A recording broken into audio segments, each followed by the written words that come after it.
तो चलिए स्टूडेंट्स देखते हैं हमारा अगला example, that is example number 31। क्या कह रहा है example number 31? What will ₹500 amounts to in 10 years after its deposit in a bank which pays the annual interest rate of 10% compounded annually. ठीक है, क्या कह रहा है कि अगर बैंक जो है, कोई बैंक जो है वो 10% का कंपाउंडेड इंटरेस्ट दे रहा है एनुअली, ठीक है, तो उस बैंक में अगर 500 रुपीज डिपॉजिट किए जाए तो ये 10 सालों में टोटल कितना डिपॉजिट हो जाएगा ये आपको बताना है।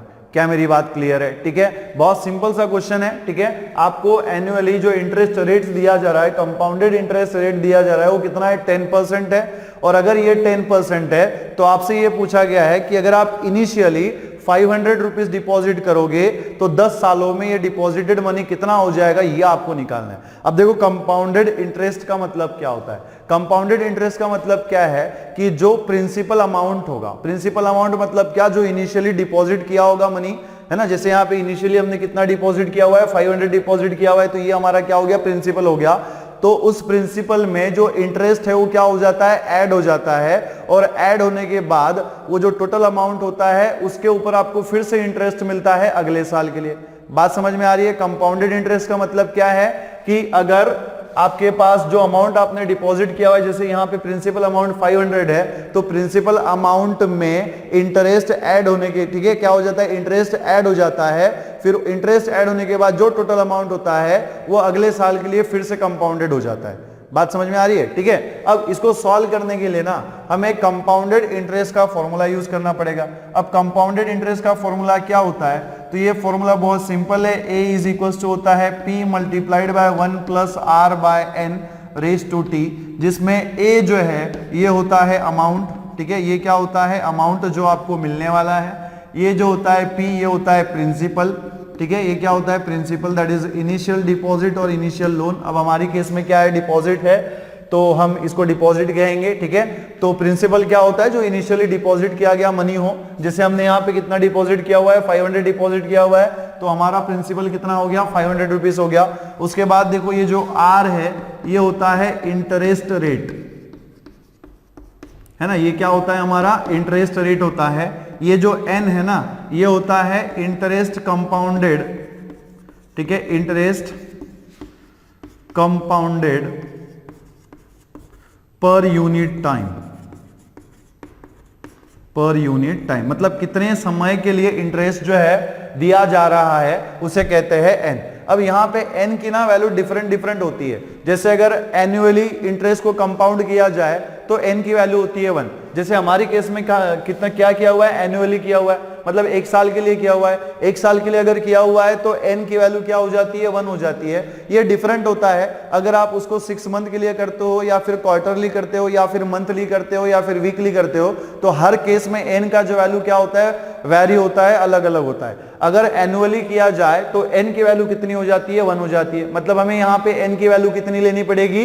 1 लेनी पड़ेगी, क्योंकि इंटरेस्ट रेट जो है कितने एनुअली कंपाउंडेड है ना। कैसा है? एनुअली कंपाउंडेड है। तो जब एनुअली कंपाउंडेड होता है तो N की वैल्यू कितनी होती है? 1 होती है। क्लियर है? उसके बाद इंटरेस्ट रेट हमें यहाँ पे दिया हुआ है 10% का है, और ये जो T दिख रहा है आपको पावर में, ये होता है टाइम, है ना। ये क्या होता है? टाइम, मतलब कितने साल के लिए, ठीक है, कितने साल के लिए इंटरेस्ट दिया जा रहा है।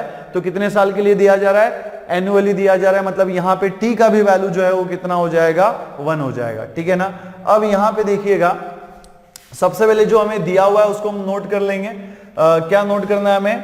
प्रिंसिपल अमाउंट, ठीक है। और हमें क्या फाइंड करना है कि 10 साल के बाद 10वें साल में ये जो डिपॉजिट है ये कितना हो जाएगा, ये आपको निकालना है, ठीक है। तो लिखेगा solution for the example number 31। सबसे पहले जो दिया हुआ है उसको हम नोट कर लेंगे। गिवन क्या दिया हुआ है? प्रिंसिपल, है ना। सबसे पहले हमें क्या दिया हुआ है? प्रिंसिपल दिया हुआ है, मतलब इनिशियल अमाउंट दिया हुआ है। कितना है? 500 रुपीज, है ना। कितना है? 500 रुपीज है। उसके बाद यहाँ पे देखिए आपको इंटरेस्ट रेट दिया हुआ है। इंटरेस्ट रेट कितना है? 10% का है। सो इंटरेस्ट रेट किससे डिनोट करेंगे हम? R से डिनोट करेंगे। प्रिंसिपल जो है वो P से डिनोट होता है, ठीक है। So interest rate R is equal to कितना है? 10%। और 10% का ही मतलब क्या होता है? 10/100। कितना होता है? 10/100। उसके बाद यहाँ पे देखिए एन जो है वो क्या है, interest compounded per unit time, मतलब कितने साल के लिए इंटरेस्ट जो है वो दिया जा रहा है, कितने साल के लिए दिया जा रहा है, एनुअली दिया जा रहा है। तो मैंने अभी जस्ट आपको बताया कि अगर एनुअली है तो n की वैल्यू 1 होगी, ठीक है। सो यहाँ पे n इज इक्वल्स टू कितना हो जाएगा, 1 हो जाएगा। और टाइम भी कितना है अपने पास, ईयरली है, मतलब 1 साल का टाइम है। तो यहाँ पे t की जो वैल्यू हम कितने लेंगे, यहाँ पे 1 लेंगे, ठीक है ना। ना उसके बाद यहाँ पे देखिए अब हमें क्या निकालना है, अमाउंट आफ्टर 1 ईयर, मतलब 500 डिपॉजिट करने के बाद 1 साल के बाद वो अमाउंट कितना हो जाएगा ये आपको निकालना है। सो देयरफॉर अमाउंट, ठीक है, amount after 1 year, amount after 1 year कितना हो जाएगा, इसको हम A1 से डिनोट करेंगे। तो क्या फॉर्मूला है हमारे पास, ठीक है, क्या फॉर्मूला है अमाउंट का, P मल्टीप्लाइड बाय, मतलब principal multiplied by 1 plus R by n raise to t। तो यहाँ पे देखिए A1 के बराबर में P का वैल्यू हमारे पास कितना है, 500 है। तो यहाँ पे हम नोट कर लेंगे 500 मल्टीप्लाइड बाय 1 प्लस R का वैल्यू कितना है, देखो 10/100। और यहाँ पे n का जो वैल्यू है वो भी कितना है, 1 है। और इसके पावर में t जो है, t भी कितना है हमारे पास, 1 है। तो A1 इज इक्वल्स टू कितना हो जाएगा, 500 मल्टीप्लाइड बाय 1 प्लस 10/100/1 कितना होना चाहिए, 10/100, ठीक है, रेज टू 1 कितना हो जाएगा, 1। लिखने की जरूरत नहीं है। देखो इसी को अगर हम कैलकुलेट करें तो क्या मिलेगा, A1 के बराबर में कितना होना चाहिए, 500 मल्टीप्लाइड बाय, यहाँ पे देखो यहाँ पे 10/100 कितना हो जाएगा, 1 + 1/10 कितना हो जाएगा, 1 + 1/10। यहाँ पे हम क्रॉस मल्टीप्लाई कर लेंगे। सो A1 इज इक्वल टू आपको यहाँ पे क्या मिलेगा, 500 मल्टीप्लाइड बाय 10 × 1 कितना हो जाएगा, 10 + 1 डिवाइडेड बाय कितना होना चाहिए, 10। इसी को हम कैसे लिख सकते हैं, A1 is equal to 500 multiplied by 10 + 1 कितना हो जाएगा, 11, 11/10 एंड 11/10 कितना होना चाहिए, A1 is equal to 500 multiplied by 11/10 कितना हो जाएगा, 1.1, ठीक है ना, कितना हो जाएगा, 1.1। मतलब 500 डिपॉजिट करने के बाद अगर बैंक जो है वो 10% कंपाउंडेड इंटरेस्ट देता है एनुअली, तो 1 साल के बाद जो हमारा मन डिपॉजिट हो जाएगा वो कितना हो जाएगा, 500 मल्टीप्लाइड बाय 1 × 1, ठीक है ना। वैसे ही, ठीक है, अब देखो अब अगले साल के लिए, नेक्स्ट ईयर के लिए, ये जो आफ्टर 1 ईयर का जो मनी है, इनकम है, ठीक है, अगले साल के लिए आपको ये अमाउंट A1 क्या हो जाएगा, प्रिंसिपल अमाउंट बन जाएगा। बात समझ में आ रही है, ये हमें अमाउंट जो मिला है कैसे मिला है, आफ्टर 1 ईयर मिला है। तो अगले नेक्स्ट ईयर के लिए, ठीक है, नेक्स्ट ईयर के लिए ये जो टोटल अमाउंट है ये क्या बन जाएगा, अभी हमारा प्रिंसिपल अमाउंट बन जाएगा, ठीक है। सो नाउ, ठीक है, now amount A1 becomes principal amount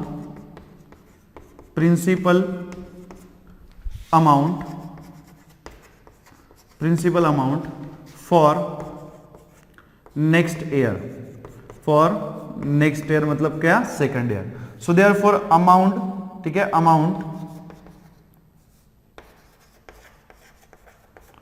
after second year, amount after second year, ठीक है। तो सेकंड ईयर के बाद जो मिलने वाला अमाउंट है वो कितना हो जाएगा। अब देखो सेकंड ईयर के लिए फर्स्ट ईयर का जो अमाउंट है वो क्या बन जाएगा, प्रिंसिपल अमाउंट बन जाएगा।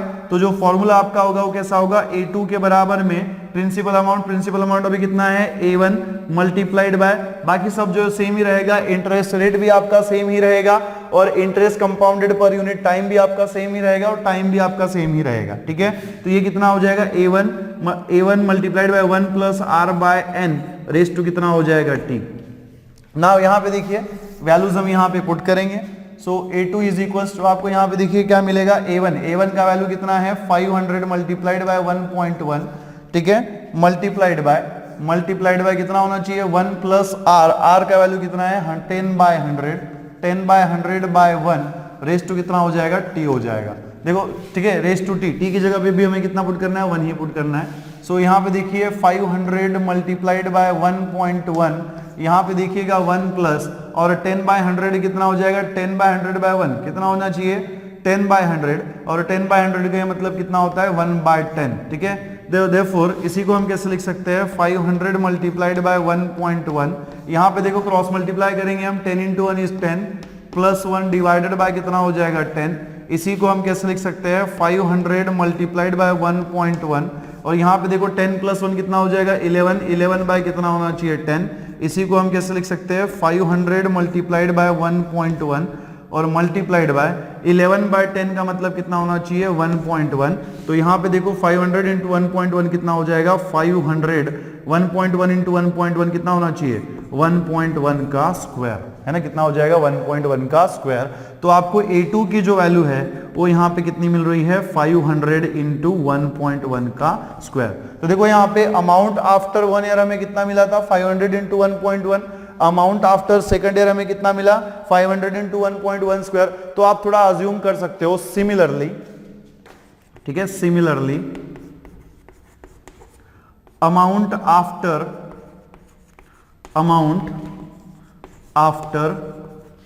Third year, amount after third year that is A3 is equals to कितना होना चाहिए then 500 multiplied by 1.1 cube.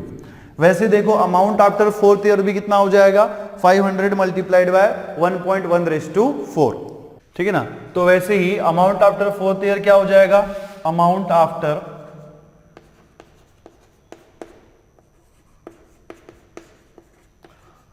Fourth year, है ना, अमाउंट आफ्टर फोर्थ ईयर क्या होना चाहिए A4 इज इक्वल्स टू कितना हो जाएगा 500 मल्टीप्लाइड बाय 1.1, ठीक है, 1.1 रेज़ टू 4। अब यहां पे देखो कि फर्स्ट ईयर में जो अमाउंट था वो कितना था 500 इंटू 1.1, सेकेंड ईयर में आपको क्या अमाउंट मिल रहा है 500 इंटू 1.1 स्क्वायर, थर्ड ईयर में आपको क्या मिल रहा है 500 इंटू 1.1 क्यूब, और फोर्थ ईयर में आपको यहाँ पे क्या मिल रहा है 500 इंटू 1.1 रेज़ टू 4। मतलब अमाउंट आफ्टर ईच ईयर एक क्या फॉर्म कर रहा है, सीक्वेंस फॉर्म कर रहा है, ठीक है ना, क्या फॉर्म कर रहा है, सीक्वेंस फॉर्म कर रहा है। सो देयरफॉर, ठीक है, देयरफॉर अमाउंट, ठीक है, amount after each year forms a sequence, ठीक है, forms a sequence।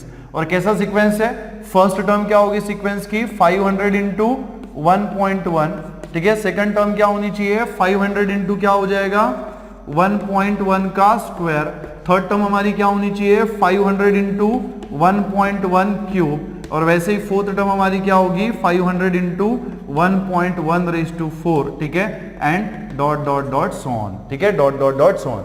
अब यहां पे देखिएगा कि ये सीक्वेंस हमें मिल गया।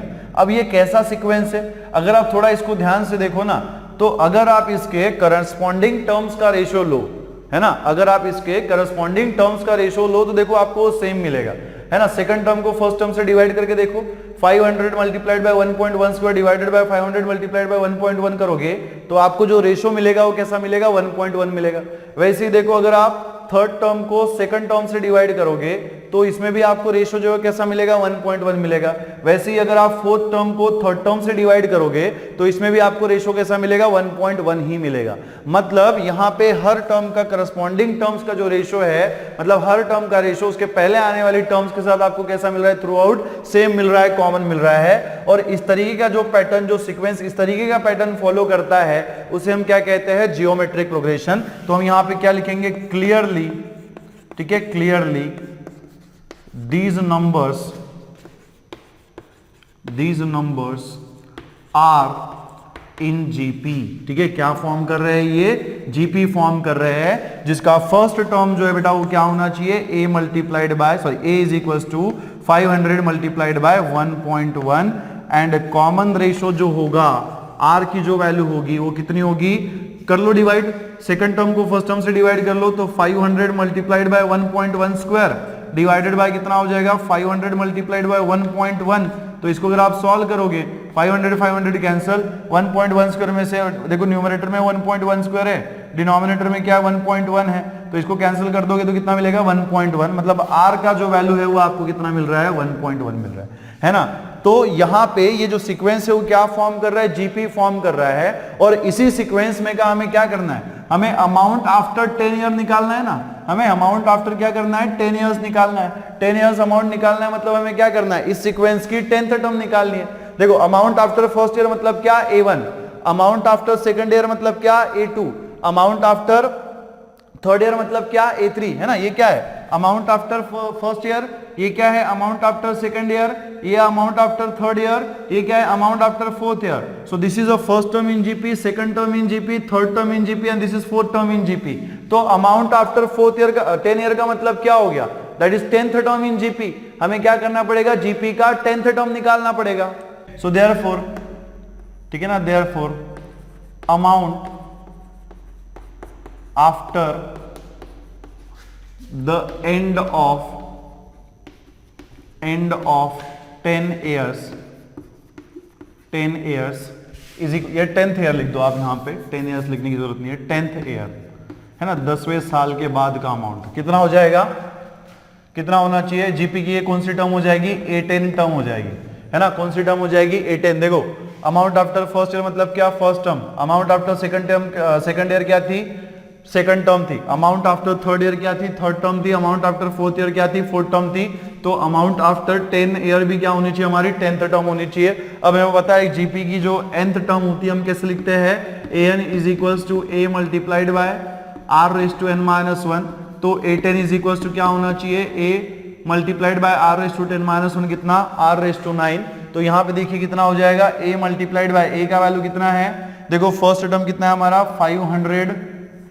A10 का मतलब कितना हो जाएगा, a multiplied by r raise to n. So therefore a का वैल्यू कितना है हमारा 500 मल्टीप्लाइड बाय 1.1, ठीक है, मल्टीप्लाइड बाय यहाँ पे देखो r कितना है, कॉमन रेशो 1.1 है. तो यहाँ पे हम पुट कर देंगे 1.1 रेज टू 9. ना 1.1 इंटू 1.1 रेज टू 9 कितना होना चाहिए, 500 multiplied by 1.1 raise to 10. So therefore A10 is equals to आपको यहाँ पे क्या मिलेगा, 500 मल्टीप्लाइड बाय 1.1 रेज टू 10. ठीक है, so this will be the amount, ठीक है, आफ्टर दी 10 ईयर्स. लिखिएगा. तो चलिए स्टूडेंट्स बढ़ते हैं हमारे अगले एग्जांपल की तरफ, दैट इज एग्जांपल नंबर 32. क्या कह रहा है example number 32, if arithmetic mean and geometric mean of the roots of a quadratic equation are 8 and 5 respectively then obtain the quadratic equation. ठीक है ना, क्या कह रहा है कि अगर arithmetic mean and geometric mean of the roots of quadratic equation, quadratic equation के कितने रूट्स होते हैं, 2 रूट्स होते हैं. तो कितने नंबर्स मिलेंगे आपको, 2 नंबर्स मिलेंगे. तो उन 2 नंबर्स का आपको अरिथमेटिक मीन दिया हुआ है और जियोमेट्रिक मीन दिया हुआ है. कितना है अरिथमेटिक मीन, 8 है. जियोमेट्रिक मीन कितना है, 5 है. तो आपको क्या निकालना है, उन रूट्स का क्वाड्रेटिक इक्वेशन क्या होगा ये आपको बताना है. ठीक है, मतलब क्वाड्रेटिक इक्वेशन आपको यहाँ पे फॉर्म करना है. ठीक है, तो बहुत सिंपल सा इसका सोल्यूशन आएगा. ठीक है, हम यहाँ पे क्या करेंगे, अज्यूम करेंगे कि let a and b be the 2 numbers. ठीक है ना, तो लिखिएगा solution for the example number 32. Let a and b be the roots of quadratic equation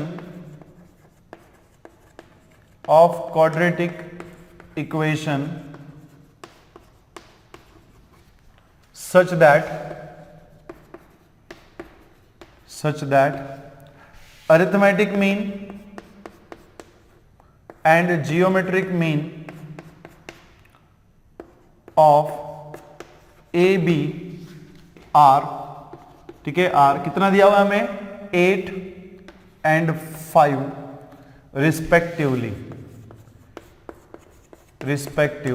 हमने क्या अज्यूम किया कि a एंड b जो है वो क्या है, रूट्स है किसके, क्वाड्रेटिक इक्वेशन के, और उनका अरिथमेटिक मीन क्या दिया हुआ है, 8 है, और जियोमेट्रिक मीन कितना है, 5 है. अब अरिथमेटिक मीन और जियोमेट्रिक मीन आपको दिया हुआ है, तो इसके ऊपर से आपको क्या बनाना है, क्वाड्रेटिक इक्वेशन बनाना है. क्या होगा, तो देखिएगा, लिखिएगा arithmetic mean of a and b. देखो अरिथमेटिक मीन का जो फॉर्मूला है वो क्या होता है, a प्लस बी बाय 2, है ना, कितना होता है, a प्लस बी बाय 2. लेकिन यहाँ पे हमारे केस में अरिथमेटिक मीन आपको दिया हुआ है कितना है, 8 है. तो यहाँ पे कितना होना चाहिए, 8 is equals to a plus b by 2. कितना हो जाएगा, a प्लस बी बाय 2. तो यहाँ पे देखिएगा 2 को इधर शिफ्ट कर देंगे, कितना हो जाएगा, 16 इज इक्वल्स टू कितना होना चाहिए, a प्लस बी. इसको हम दे देंगे इक्वेशन नंबर 1. ठीक है ना. वैसे ही देखो जियोमेट्रिक मीन का भी हमें फॉर्मूला पता है कि geometric mean of a and b इसके बराबर में क्या हो जाएगा, under root of a into b, है ना, कितना हो जाएगा, under root of a into b. ठीक है ना. लेकिन आपको यहाँ पे जियोमेट्रिक मीन जो है वो कितना दिया हुआ है, 5 दिया हुआ है, तो यहाँ पे कितना हो जाएगा 5 इज इक्वल टू कितना होना चाहिए, under root of a into b. यहाँ पे दोनों साइड का अगर हम स्क्वायरिंग कर ले तो 5 का स्क्वायर कितना हो जाएगा 25 हो जाएगा, रूट ए बी का स्क्वायर कितना हो जाएगा ए बी। इसको हम दे देंगे equation number 2। Now we know that, देखो हमें पता है, now we know that general form of quadratic equation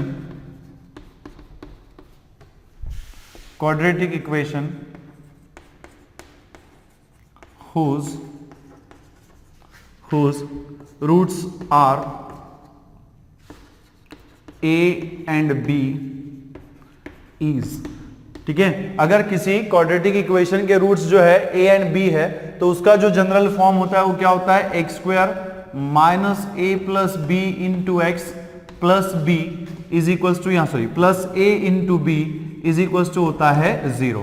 तो बस कुछ नहीं करना है आपको, a प्लस बी की वैल्यू आपके पास है कितनी है 16 है, a इंटू बी की वैल्यू भी आपके पास है कितना है 25 है, बस इसमें पुट कर दो तो आपको यहाँ पे क्या मिलेगा, x square minus a plus B कितना है 16x plus a into B कितना है 25 इज इक्वल्स टू 0, ठीक है। तो इस क्वाड्रेटिक इक्वेशन के रूट, ठीक है, जिस क्वाड्रेटिक इक्वेशन का रूट्स का arithmetic progression and geometric progression 8 and 5 है, वो क्वाड्रेटिक इक्वेशन हमारा क्या होगा, x square minus 16x plus 25 is equals to 0, लिखिएगा।